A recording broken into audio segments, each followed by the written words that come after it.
Et salut à tous, c'est Jeux de Motard de Belgique, j'espère que vous allez bien, moi ça va nickel en tout cas pour ma part. Aujourd'hui on se retrouve pour une nouvelle vidéo mais qui est surtout une nouvelle playlist. Comme je vous avais dit dans la vidéo précédente, il y allait avoir deux nouvelles playlists pour cette année 2017, dont une qui allait arriver plus vite que l'autre. Et aujourd'hui on se retrouve pour la nouvelle playlist Tuto Mecha et aujourd'hui on va changer mon embrayage. C'est parti.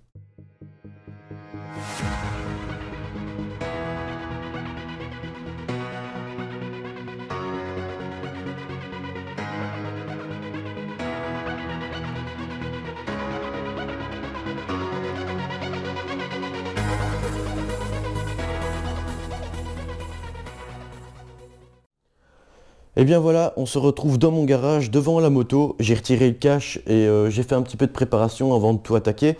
Avant de retirer le carter d'embrayage, il va falloir vidanger le liquide de refroidissement et retirer la pompe à huile. Donc voilà, maintenant que la pompe à huile a été retirée et que le liquide de refroidissement a été vidé, on va vidanger l'huile de boîte qui est juste ici. Donc voilà, j'ai retiré la pompe à huile, le liquide de refroidissement est vidé et j'ai vidé aussi le liquide de boîte à vitesse, enfin l'huile de boîte à vitesse. Ça coule encore un petit peu, hein, ça c'est en train de saloper mon carrelage, mais c'est pas très grave.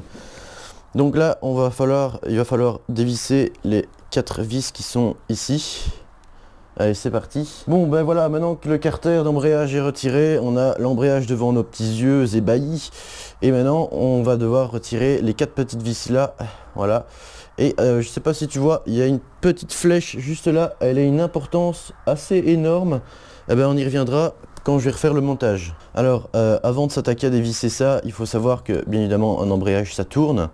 Et ça tourne au même rythme que du moteur, c'est logique. Donc, ce que je vous conseille, c'est d'acheter un cale-piston, ça se présente comme ça, et ça se fout dans l'endroit où on met la bougie. Donc, je vais retirer ma bougie, je l'ai déjà un petit peu dévissé, et comme ça, on va voir un petit peu l'état de ma bougie. Surtout que ça fait une semaine qu'elle est là. Voilà la petite bougie. Alors ça fait une semaine qu'elle est là. Et personnellement, pour moi, c'est trop noir. Il faut refaire un réglage carbu. On insère ça là où on met la bougie. Et voilà. Là je suis serré normalement. On serre au max hein, le cale-piston les gars. Faites pas les cons.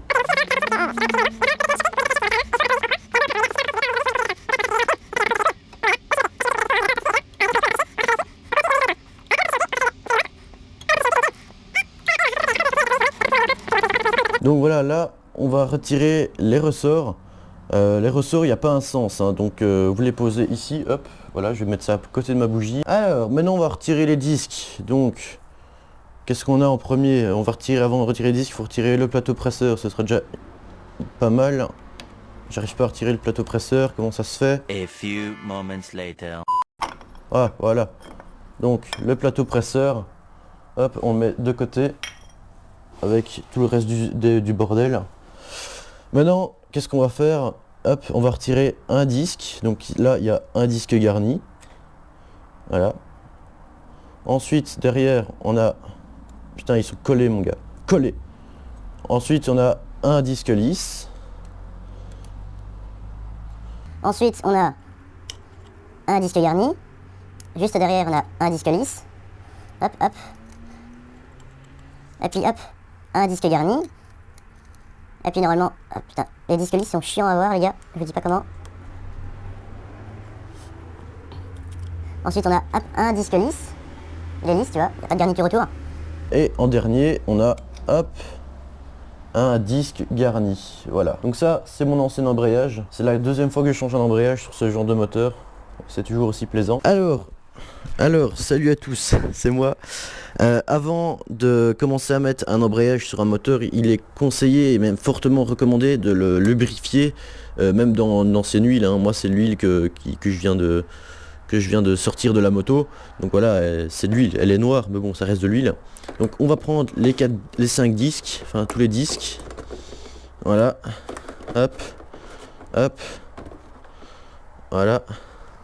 Et on va prendre hop, les ressorts. Donc maintenant qu'on est devant l'embrayage et qu'on est prêt à mettre les nouveaux disques, donc voilà, on prend un disque garni, ça c'est le tout premier qu'on prend. Normalement il n'y a pas de sens pour les garnis, hein. Donc garni, c'est pas de ce côté-là quand je dis garni, garni c'est de ce côté-là.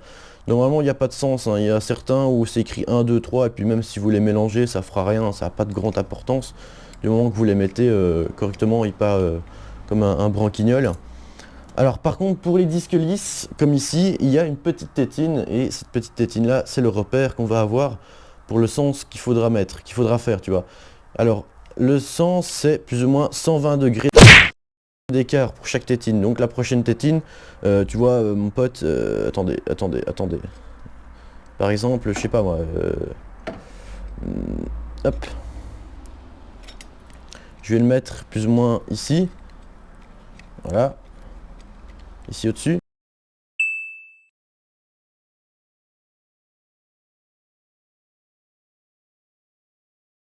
Alors maintenant que tout ça c'est fait, on va remettre le plateau presseur, et le plateau presseur aussi, il a un sens les poteaux. Ouais.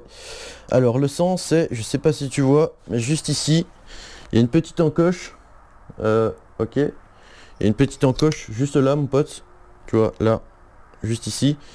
Eh bien, là il y avait une flèche que je vous ai montré tout à l'heure, eh bien la flèche vers le truc, tu vois, tu peux pas te tromper mon gars, tu peux pas te tromper, tu vois un peu le truc, tu vois le délire.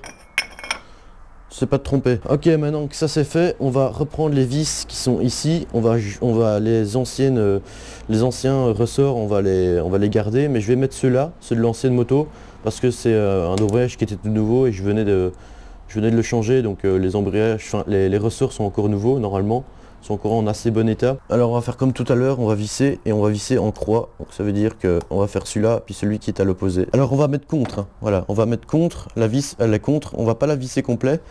Et on fera le serrage après. Donc là on va faire celui-là qui est complètement à l'opposé. C'est toujours un serrage en croix les gars. En mécanique, que ce soit bagnole, camion, moto, c'est toujours quand vous resserrez des pièces mécaniques, enfin des vis en mécanique, c'est toujours en croix les gars, n'oubliez pas. Voilà, maintenant que c'est serré, on va reprendre notre petit recagnac de tout à l'heure, avec la bonne empreinte, bien évidemment. Je te montre un petit peu mon pote, je sais pas si t'as vu parce que mon retour écran m'a lâché. Et maintenant on va serrer et aussi en croix, hein, c'est super important. Je vais le mettre déjà sur serrage, ce sera une bonne chose. Voilà, on prend la bonne empreinte et on appuie fort et on tourne en même temps. Voilà. Faut pas serrer comme un branquignol, hein. Normalement, c'est quoi? Allez, ça se serre à 1 Nm, même pas je pense, hein, ce genre de truc. Hop, on serre en croix, Geoffrey, qu'est-ce que tu fais? Hop. Voilà. Alors moi j'ai une clé dynamométrique, mais j'ai pas les bonnes douilles, du coup je le fais un peu à la main, je le fais un peu à l'aveugle. De toute façon, ça doit pas être super fort. Super fort serré non plus. De toute façon c'est du croix donc je peux pas aller loin. Hop, hop, et on va le refaire une dernière fois. Voilà, ça c'est bon. On appuie bien hein, quand vous serrez, faut pas péter votre vis. Alors voilà, là on est ok, l'embrayage est changé, maintenant il va falloir remettre le carter. Le petit carter des familles qui est juste là. On va pouvoir le remettre tranquillement. Maintenant que le carter est remis, on va mettre déjà quelques vis. Alors la toute grande, elle va côté pompe à eau. La toute grande qui est là, tu vois, elle va côté pompe à eau, elle va juste là. Hop, voilà. Et sinon pour le reste, elles ont pas de sens, hein, elles sont toutes identiques. Je te montre un petit peu mon pote. Voilà, je sais pas si tu vois, parce que mon retour écran m'a lâché, je suis désolé. Voilà, hop, et là on les met. Voilà, hop. Hop, et voilà, la dernière.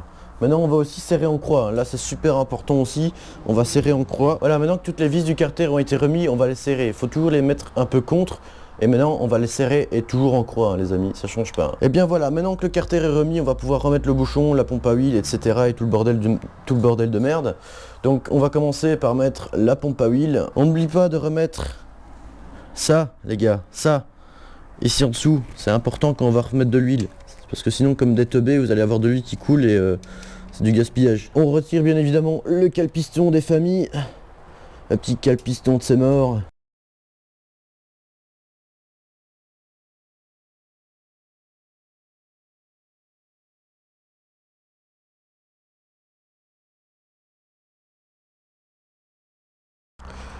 Et bien voilà les amis, cette vidéo touche à sa fin, la première vidéo de la playlist Tuto Mecha est terminée. J'ai changé l'embrayage avec vous pour vous montrer un petit peu, et puis au cas où si vous êtes novice et que vous voulez pas passer par un garage. Donc voilà, c'est désormais terminé, j'espère que ça vous a plu. N'oubliez pas une dernière chose, c'est de faire tourner la moto après avoir changé l'embrayage, c'est super important. Donc il faut la faire tourner pendant moins de 10 minutes, un quart d'heure avant de rouler avec. Sur ce, moi je vous dis à tous à très bientôt. N'oubliez pas, peace and ride safe les amis. Allez, c'était Jeune Moteur de Belgique, ciao ciao.